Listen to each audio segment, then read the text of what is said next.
नमस्कार. शेवटी ते बिल नामंजूर झालं. का झालं? कशामुळे झालं?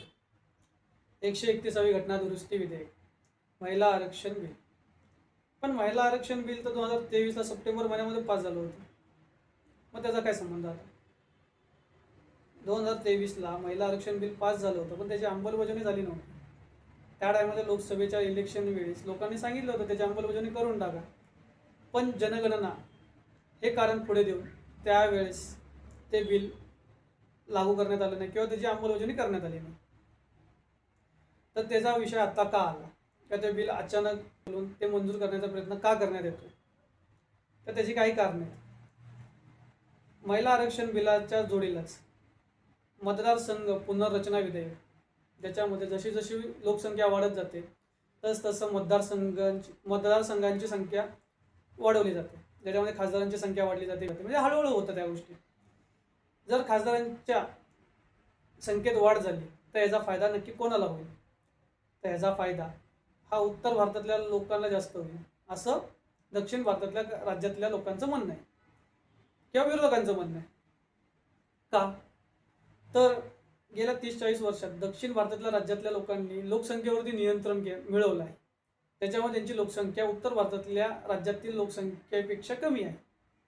जर उत्तर भारतातील खासदारांची संख्या जास्त झाली, त्या सत्ताधाऱ्यांना सत्तेत राहण्यापासून कोणी अडवू शकत नाही, असं विरोधकांचं म्हणणं आहे. पण ह्याचा फायदा तर दोघांना येऊ शकतो, विरोधकांना येऊ शकतो आणि सत्ताधाऱ्यांना येऊ शकतो.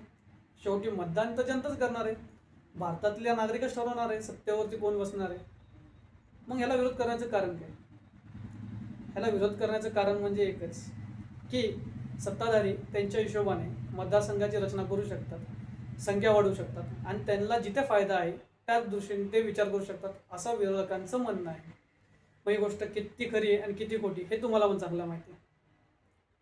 तर त्यामुळे या विधेयकाला सर्व विरोधकांनी एकत्र येऊन विरोध केला आहे आणि त्याच्या विरोधात मतदान केलं आहे आणि हे बिल पास होऊ दिलं नाही. महिला आरक्षण बिल पास करा असं त्यांचं म्हणणं आहे, पण मतदारसंघ पुनर्रचना विधेयक हे बाजूला करा, त्याच्यानंतरच आम्ही त्याला पूर्ण बहुमताने सपोर्ट करू, असं विरोधकांचं म्हणणं आहे महिला आरक्षण बिलाला. जर 33% आरक्षण महिलांना मिळालं आणि सध्याच्या लोकसभेच्या संख्येनुसार जर चालायचं झालं तर लोकसभेमध्ये जे आता सध्या पुरुष आहेत, भविष्यामध्ये त्यांना सुद्धा त्या जागा महिलांसाठी राखीव ठेवाव्या लागतील आणि त्यांना संन्यास घ्यावा लागेल किंवा त्यांना राजकारणातनं रामराम घ्यावं लागेल आणि महिलांना त्या जागेवरती उभं करावं लागेल, जे त्यांना नको आहे. मग ह्याचा फायदा विरोधकांना पण आहे आणि सत्ताधाऱ्यांना पण आहे. शेवटी महिला ह्या त्यांच्याच पक्षातनं निवडणूक लढवणार आहेत ना, पण तरी देखील त्यांना ते नको आहे. त्यासाठी सत्ताधाऱ्यांना त्याची संख्या वाढवायची आहे, जी संख्या 850वरती न्यायची आहे. 850वरती संख्या नेल्यावरती 33% आरक्षण द्यायला काही त्यांना जड जाणार नाही, ज्याचा फायदा महिलांना येऊ शकतो, सत्ताधाऱ्यांना येऊ शकतो आणि सत्तेत जे सध्या आहेत, सत्ता उपभोगत आहेत, जे खासदार आहेत त्यांना येऊ शकतो. त्यामुळे तो एक छोटासा प्रयत्न त्यांचा चाललेला आहे, पण शेवटी विरोधक एकत्र आलेत आणि या गोष्टीला विरोध झाला आहे. बाकी जनता तर हुशारच आहे, तुम्हाला बाकी सर्व गोष्टी माहितीच आहेत. जर व्हिडिओ आवडला असेल तर नक्की लाईक करा, कमेंट करा. याचा पुढचा व्हिडिओ लवकर तुमच्यासमोर येईल. धन्यवाद.